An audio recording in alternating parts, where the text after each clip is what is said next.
Hello viewers, R.P. Srivastav here. I am going to discuss microeconomic analysis, and in discussion of microeconomic analysis, the first thing that is very important, that is to analysis of consumer behavior.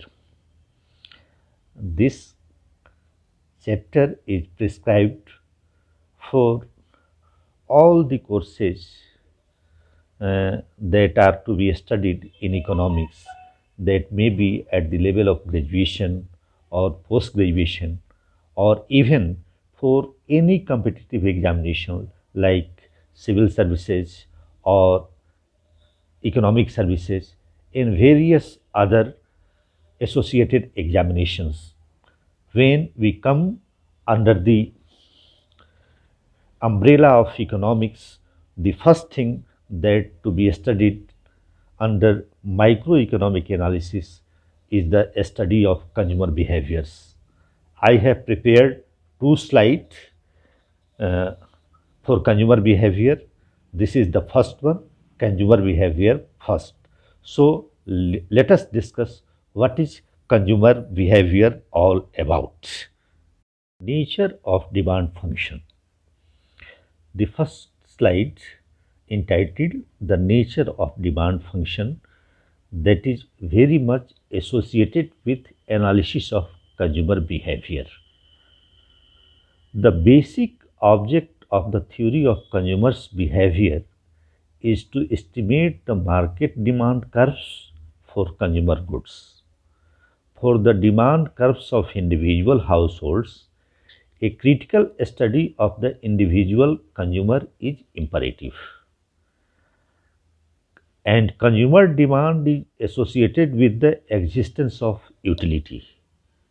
So, demand is very much related with utility, that may be actual, prospective, potential, immediate, or enduring.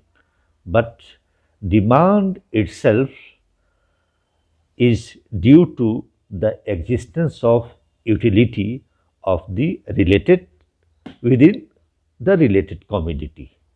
So, consumer demand is associated with the existence of utility is the necessary condition for anything to command any value. So, demand through utility is the reason behind any commodity having its value. And as utility is not inherent in any commodity but resides in the mind of the consumer, it is essentially a subjective and psychological concept which is incapable of measurement in absolute units. So, as we discuss in detail, we come to the conclusion that any commodity is in itself is not useful or having utility. That relates with the thinking or behavior or mind of the consumer. So, utility is a very subjective and psychological concept, and that's why it is difficult to go for its absolute measurement. In this slide, I will discuss derivation of demand function from alternative hypothesis. In previous discussion, I have said that since utility is a subjective and psychological concept, and that's why there is a incapability to go for its absolute measurement. But if we have to derive the demand function, we have to go through alternative hypothesis. Having in our mind different hypotheses, we can derive the demand function.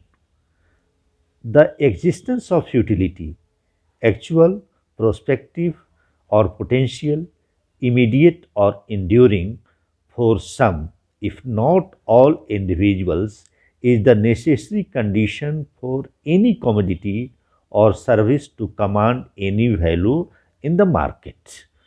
So, value is very much related with the existence of utility, and therefore utilities lies at the foundation of the theory of demand. The extent to which utility is observable and measurable gives alternative hypothesis for the derivation of demand function. If diagrammatically say commodity having utility, utility leads its demand, and if there is demand, the commodity having its price or value. So, utility is in helms of affair to have the demand of any commodity. Without having the utility, we can't conceive about the idea of demand, and so the demand function. Observation and measurement of utility.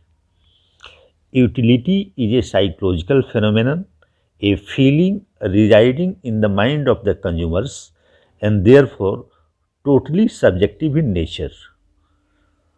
To formalize in non mental terms, behavior of human beings whom we have every reason to suppose to be equipped with minds. The relevant issue related in this are as follow, that is to be discussed in the next slide.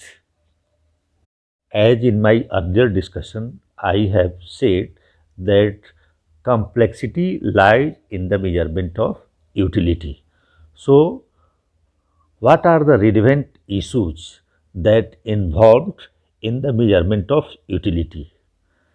If broadly analyzed, we can make at least 4 points or 4 issues that are very much important in the context of the measurement of utility.